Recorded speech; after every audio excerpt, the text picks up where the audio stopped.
네, 뭐하고 사나 뭐 먹고 사나 고민을 해보는 시간이죠. 유한솔의 오늘 뭐 사니 바로 한번 시작을 해보겠습니다. 자, 오늘은 바짝 다가온 AI 시대에 대해서 좀 특별한 이야기 해보기 위해서 특별한 분을 모셨습니다. 이지형 성균관대 인공지능학과 교수님 오늘 함께합니다. 어서 오세요. 네, 안녕하세요. 네, 잘 오셨습니다. 자, 이미 우리 삶 속에 아주 깊숙이 파고든 AI죠. 전 세계적으로도 그렇고 빅테크 기업들 간에도 이미 각축전이 굉장히 치열한데 이때 결국은 중요한 게 인재 확보 문제일 것 같고 아마 이걸 위한 자리가 아니었을까 싶습니다. 최근에 정부에서 국내 최초의 최대 규모의 인공지능 챔피언 경진대회를 열었죠. 여기에 지금 심사위원장으로 다녀오신 거잖아요. 네, 그렇습니다. 경쟁이 굉장히 치열했다고 들었어요. 뭐 네. 3,400여 명의 팀 수만 600팀이 넘었다고. 네. 네, 이번에 기획된 그 AI 챔피언 대회는 네. AI의 숨은 고수를 찾자라는 의도로 기획이 됐습니다. 네. 그래서 그걸 위해서 굉장히 큰 지원금도 걸었고요. 네. 또 큰 지원금을 건 이유는 국민적 홍보를 끌어내기 위해서도였습니다. 총 상금이 지금 60억 원 규모였죠. 네, 그렇습니다. 그래서 AI 고수들을 또 그냥 발굴하는 게 아니라 네. 흑백 요리사처럼 네. 경진대회를 통해서 네.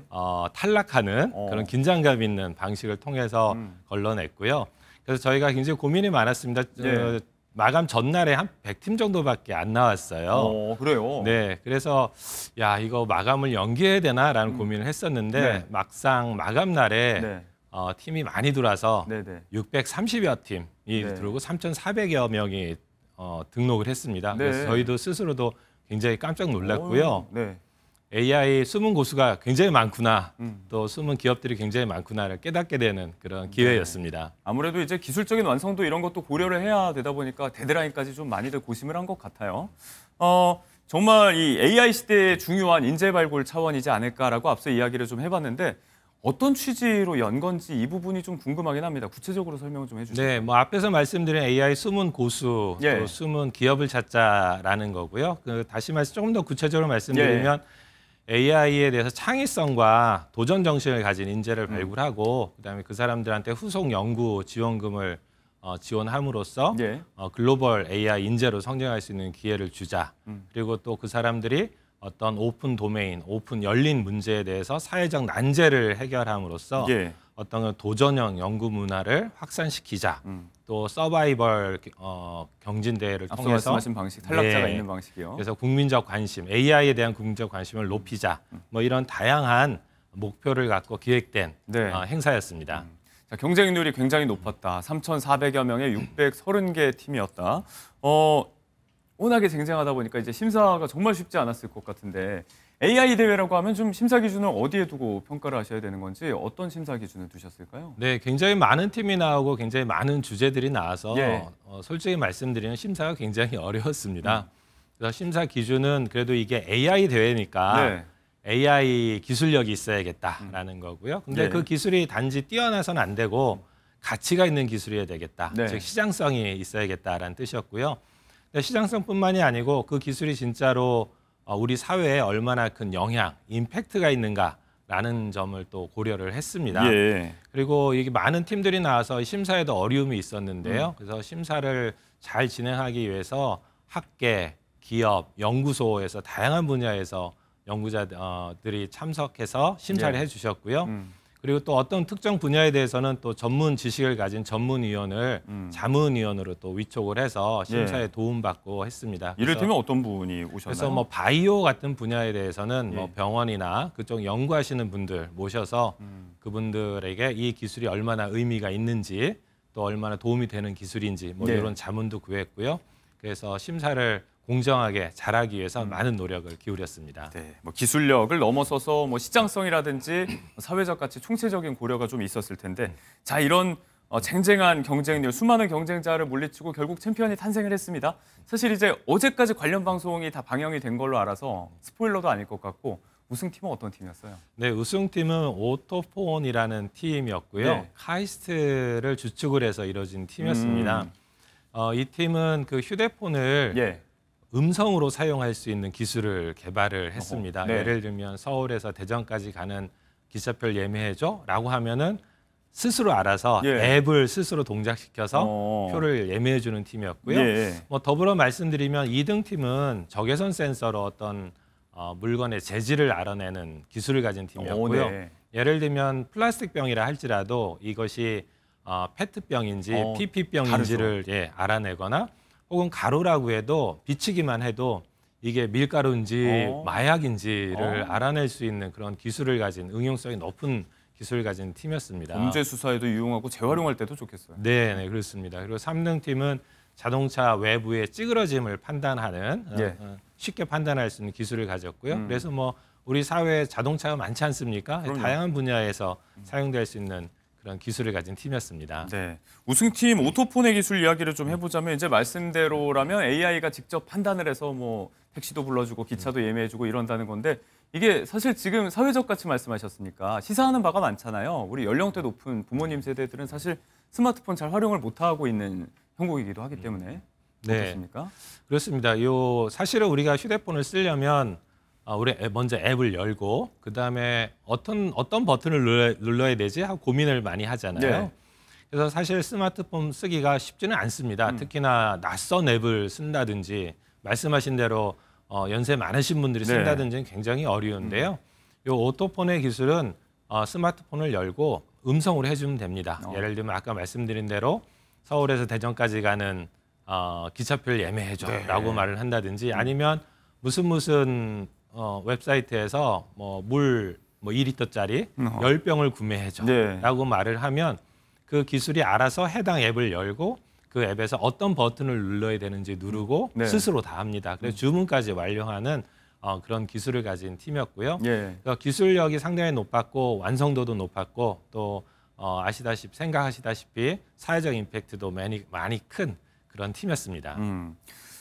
이게 이 사회적 가치를 좀 실현케 하는 AI 기술의 요체는 결국 이제 주어진 문제 해결을 넘어서 직접 판단하고 행동할 수 있는 그런 시대로 되고 있다. 네. 더 이상은 이제 AI 없이는 살 수 없는 그런 시대가 곧 오지 않을까라는 생각도 좀 듭니다.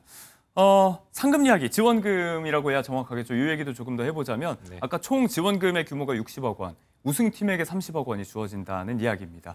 이게 사실 액수만 봐도 굉장히 큰 돈이지만 연구 지원적인 측면에서는 이게 또 어떤 의미가 있는지도 좀 궁금해서요. 네. 30억, 1등 팀에 30억 지원금이 가고요. 30억 지원금은 굉장히 큰 금액입니다. 정부 연구비를 생각하더라도 개인 연구자가 받을 수 있는 연구비는 최대 한 수억 원 정도니까 30억은 굉장히 큰 연구비고요. 그래서 그거를 실제로 연구에 사용한다면은 개발됐던 기술을 더 고도화시키는 데 사용될 수가 있겠고요. 만약에 기업이라고 한다면 기업도 예를 들면 기업을 처음에 시작하면은 투자를 받아야 됩니다.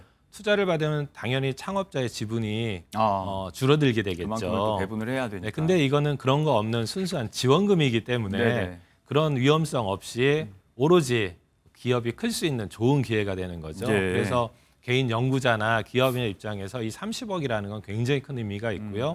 또 이 큰 지원금을 걸었던 이유는 말씀드린 대로 숨은 고수, AI 스타를 발굴하자라는 취지, 또 국민의 홍보, 국민에 대한 홍보를 높이자라는 취지에서 최소한 그 관점에서는 성공한 대회가 아니었나라는 생각이 듭니다. 추후에 또 이 정도의 지원금이 걸린 대회가 좀 지속될 가능성도 저희가 점쳐볼 수 있을까요? 이번 대회가 굉장히 흥행에 성공을 해서 내년에도 계속 후속 사업이 기획 중인 걸로 알고 있습니다. 기대를 좀 해보겠습니다. 이런 지원의 배경, 필요성에 대한 정부 차원의 공감대, 의지가 있었다는 얘기입니다.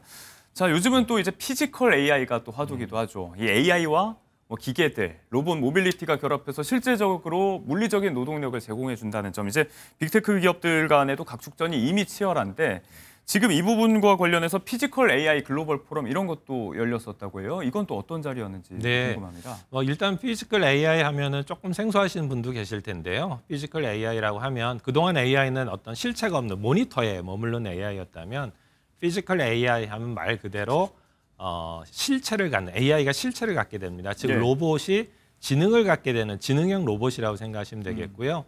그동안의 로봇은 단순히 반복 작업만 했다면 이 피지컬 AI는 지능형 로봇은 우리가 영화에서 나오는 그런 로봇을 생각하시면 되겠습니다. 그래서 이 기술이 말씀하신 대로 세계적으로 많은 큰 관심을 갖고 있고요.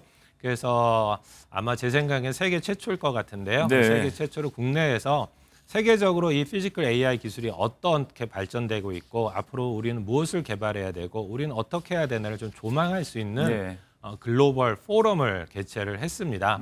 그래서 이를 위해서 세계적인 뭐 스마트 제조의 아버지라고 할 수 있는 네. 제이리 교수님, 그다음에 혁신 로봇의 아버지라고 할 수 있는 뭐 데니스 홍 교수님을 모셔서 말씀을 들었고요. 또 이 행사에는 정동영 통일부 장관님도 참석하시고 류재명 과학기술정보통신부 차관님도 참석하시는 등 아주 정부에서도 큰 관심을 가졌던 행사입니다. 네. 통일부에서 자리한 건 또 어떤 차원이라고? 네, 정동영 장관님이 장관으로 입각하시기 전에 국회에서 이쪽에 많은 관심을 가지고 계셨습니다. 그래서 통일부 장관 자리로 가시기 전에 이 사업 피지컬 AI에 대해서 국가적 투자를 해야겠다라고 정책을 입안하시고 진행하셔서 언뜻 들으시면 통일부 장관님께서 피지컬 AI라고 생각하실 텐데 굉장히 많은 관심을 가지시고 또 시작하신 그런 분이십니다. 연속성을 좀 가지고 있다고 봐야 될 것 같습니다. 자, 주요 정부 인사들이 이렇게 참여를 했다는 점도 이제 국가적인 관심이 꽤 높다는 방증이 될 수 있겠습니다. 이제는 더 이상 AI가 기술 개발 차원에 머무르지 않고 더 나아가서 실생활에 어떻게 활용을 시켜야 될지 이게 우리의 이제 주된 질문이 될 텐데 관련해서 최근에 논의가 활발한 게 또 AX 전략입니다. 이거 풀어서 이야기하면 AI 전환쯤 될 텐데 정확히 어떤 개념인가요? 네, AI 전환이라고 하면 AX, 그래서 AI 트랜스포메이션이라고 하는데요. 이건 단순히 우리 삶의 AI를 사용하자 차원을 넘어서 어떤 조직, 뭐 산업, 뭐 문화를 AI 중심으로 재편하자, 재설계하자라는 큰 의미를 담고 있습니다. 그래서 예전에 DX라고 하는 것이 디지털 트랜스포메이션이 디지털 기술을 이용해서 업무의 효율성을 높이자라는 거였다면 AX는 모든 것을 AI 기반으로 해서 예를 들면 조직, 의사결정, 업무, 서비스 등을 AI 기반으로 다시 한번 설계하자라는 걸 갖게 됩니다. 즉 다시 말씀드리면 AI와 현장, AI와 도메인의 결합을 의미하게 되고요. 여기서 당연히 핵심은 인재가 되겠습니다. 누군가는 해야 되니까요. 그래서 AI의 인재, 또 AI와 플러스 현장, 도메인의 결합 인재를 우리가 많이 속히 양성할 필요가 있습니다. 현장에서 이런 산업적인 전환을 이끌 주도적인 인재가 필요하다라는 말씀인데 지금 현재 또 대학에서 인재 양성을 직접 하고 계시잖아요. 이런 흐름 속에서 앞으로 AI 시대에 대처하기 위한 인재, 상, 역량들은 어떤 게 있을까요? 일단은 그 인재상을 말씀드리기 전에 AI가 어떤 분야인가를 좀 말씀드려야 될 것 같은데요. 원론적인 이야기를 먼저 하나요? 네. 그래서 우리가 보통 생각을 하면 우리가 뭐 KTX를 만든다, 반도체를 만든다 생각해 보시면 이건 어떤 물리적 한계에 도전을 합니다. 반도체도 뭐 5나노다, 3나노미터다 하는데 더 작은 걸 만들기 위해서 물리적 한계에 도전을 하는데요. AI는 어떤 거에 도전을 할까요? 인간의 상상에 도전을 합니다. 그러니까 물리적 한계가 아니라 인간의 상상에 도전을 하고 있습니다. 즉 누군가는 상상을 합니다. 내 말을 알아듣는 AI가 있으면 좋겠다. 그럼 누군가를 만들어요. 누군가는 또 상상을 합니다. 나를 도와주는 로봇이 있겠다. 그럼 또 누군가를 만듭니다. 그래서 결국 누군가는 상상하고 누군가는 그 상상을 이루어가는 것이 AI이고요. 그럼 과연 거기서 핵심 키워드가 뭘까 해보면 도전, 창의, 혁신이 바로 그 키워드가 됩니다. 그래서 AI의 인재는 바로 도전, 혁신, 창의의 인재가 되겠고요. 근데 그 인재를 우리가 어떻게 양성을 해야 되느냐라고 생각을 하면 이 도전, 혁신, 창의의 인재는 양성 갖고 될 일이 아니에요. 생각해요. 도전적인 인재를 어떻게 만들죠? 혁신적인 인재를 어떻게 만들죠? 그래서 결국 교육도 교육이지만 그들을 위한 어떤 환경, AI하기 좋은 나라, AI하기 좋은 환경을 우리가 만들어야 그런 인재들이 나오겠다라는 생각이 듭니다. 종합적인 질문을 좀 드려야 될 것 같아요. 우리 앞에 놓인 이제 장기적인 전망들, 교육적인 측면, 정책적인 측면에서 어떤 것들이 필요할지. 일단 뭐 지금 코딩 교육도 그렇고 기술 저변은 굉장히 높아져 있고 반대로 또 인재 유출은 굉장히 심각한 상황이고 앞으로 우리가 나아가야 될 길은 어떤 방향일까요? 네, 지금 우리나라가 이제 보통 많이 질문을 제가 받는데요. 우리나라가 AI를 얼마나 잘하니? 라는 질문인데 보통 우리가 아시다시피 미국, 중국이 뭐 1등, 2등을 달리고 있고요. 그리고 우리나라는 한 그 다음에 3위, 4위 정도 된다고 평가를 하고 있습니다. 실제로 그 뉴립스라고 하는 저희 AI 쪽에 굉장히 탑에 있는 그런 학술대 논문지가 있는데요. 학술대가 있는데 거기에 저희 한국의 논문이 어느 정도 나오냐면 정확한 통계는 아닙니다만 대략 한 7, 8% 논문이 나온다고 생각되고 있습니다. 예. 이 정도면은 사실은 미국과 중국 다음에 3위 정도가 되고요. 예. 그리고 기타 다른 나라 4위보다도 상당히 격차가 있는 수준이 됩니다. 그래서 상당히 인재는 우리가 충분히 확보됐다고 생각하고요. 예. 그 인재들이 활동할 수 있는 앞에서 말씀드린 그 환경을 잘 만들어준다면 우리가 충분히 치고 나갈 수 있다고 생각합니다. 네, 다가온 AI 시대 더 중요해진 인재 양성 관련해서 개최된 AI 챔피언 경진대회 또 심사위원장을 맡으셨죠. 교수님과 이야기를 좀 나눠봤습니다. 오늘 시간 내주셔서 고맙습니다. 네, 감사합니다.